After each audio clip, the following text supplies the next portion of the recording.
Bom, todo mundo que é fã de Ultra Seven sabe que a série tem um episódio proibido.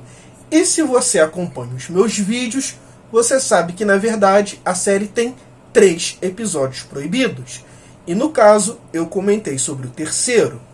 Eu pensei em não fazer um vídeo comentando sobre esse episódio proibido, que é o mais famoso, todo mundo conhece a história.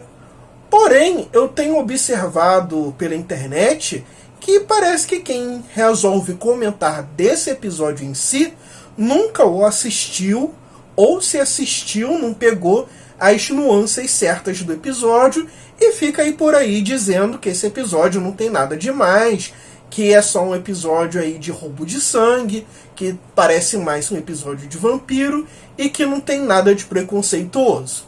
Então resolvi fazer esse vídeo para provar que eles estavam errados. O episódio começa com o esquadrão patrulhando o espaço e o pessoal que está na nave lá do espaço comunica com o pessoal que está na Terra que encontraram sinais de radiação. E o pessoal da Terra começa a comentar que, nossa, radiação, quanto tempo que eu não ouço falar disso. Pô, radiação, né? Cara, você lembra que tinha isso lá na Segunda Guerra Mundial? Nunca mais ouvi falar disso. Não tem mais bomba atômica, não tem mais bomba de hidrogênio e o mundo vive em paz. Curioso a gente achar esse tal de radiação aí no espaço, né?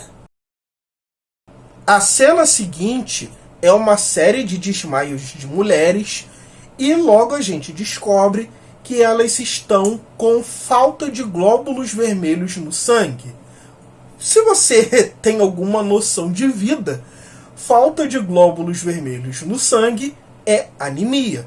Anemia causa desmaios. E qual é um dos primeiros sintomas de pessoas infectadas com radiação? Exatamente, anemia. Depois dessas 2 apresentações, o episódio começa a se desenvolver de verdade. A gente conhece uma amiga da Annie, que é interpretada pela Hiroko Sakurai, a mesma atriz que fez Sakiko lá do primeiro Ultraman. A gente descobre junto com a Annie e com Dom Moroboshi, ao longo do episódio, que existe um grupo de alienígenas que se disfarça de homens belos, muito bem vestidos, de terno e gravata e de alto poder aquisitivo, que atrai belas mulheres e dão para elas de presente um relógio importado de alguma marca famosa ali da Europa, e esse relógio suga os glóbulos vermelhos dessas mulheres, do qual eles se alimentam.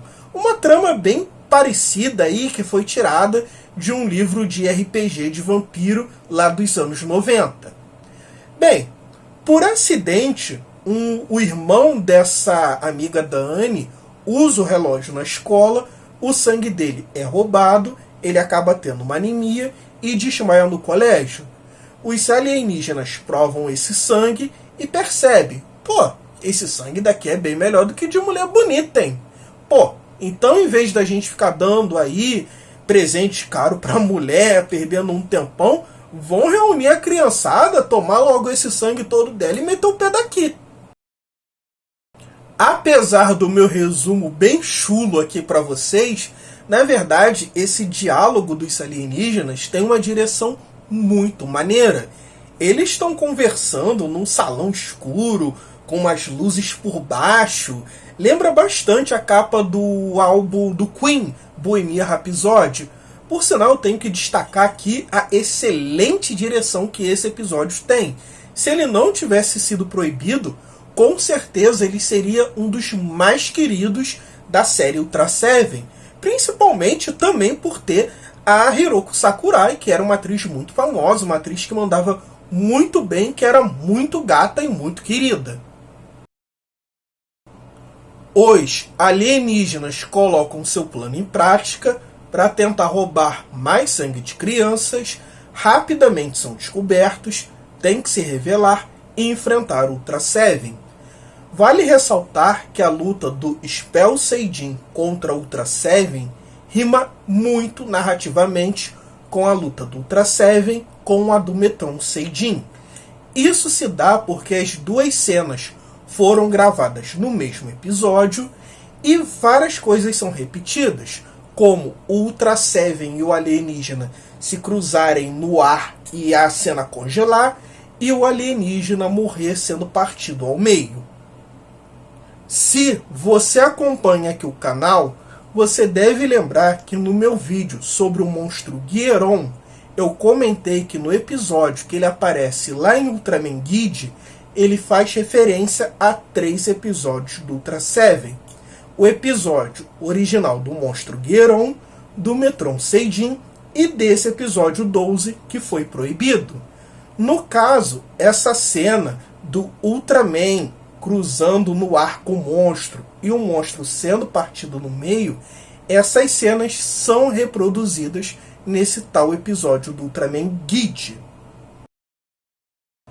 A história que ficou famosa na Tokunet é que vários anos depois, uma revista que estava dando cards de Ultraman veio no card desse monstro desse episódio escrito Hibaku Seijin, Spell Seijin, que seria uma alusão aos Hibakushas, que é o nome que se dá às vítimas por radiação da bomba atômica jogada pelos Estados Unidos em Hiroshima e em Nagasaki, e que uma menina teria reconhecido a palavra, teria mostrado para o pai, e o pai cuidava de pessoas Hibakushas, e ele ficou indignado e teve protestos, e esse episódio foi proibido nessa época, assim como ele foi proibido pouco tempo depois em Ultra Fight, episódio 45, do qual esse alienígena faria uma participação.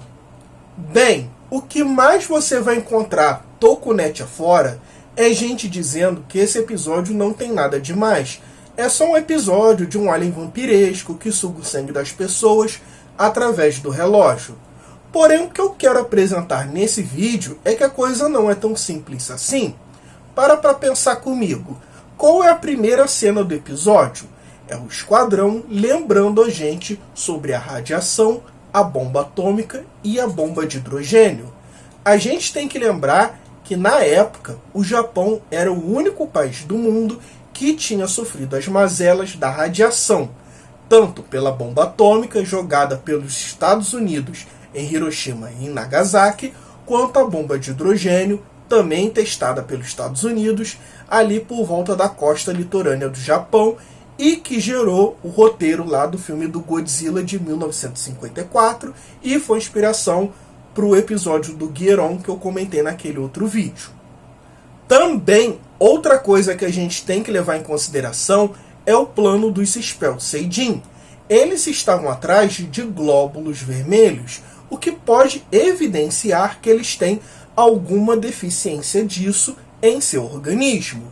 E isso, somado à aparência deles, sim, é uma alusão racista, é uma alusão problemática com os Hibakushas. Isso não dá para negar. Isso não foi só uma coisa que a revista pensou anos depois. Isso para mim está bem evidente ali nesse episódio. Essa não foi a única produção que foi banida por conta dos Hibakushas. Outra muito conhecida e muito comentada ali nos anos 90, mas que parece que o pessoal esqueceu disso, é Zelda's Ocarina of Time. Não se trata dessa minha versão, mas existe uma primeira versão de Zelda's Ocarina of Time em que a fita é dourada. Lá, um dos monstros em um dos templos se assemelha e muito com os Hibakushas. Isso causou certo desconforto lá no Japão e eles tiveram que alterar a versão e lançar essa daqui com a capa prateada. Mas não é muito difícil de você encontrar uma versão americana de capa dourada e ver os tais Hibakushas em um dos templos.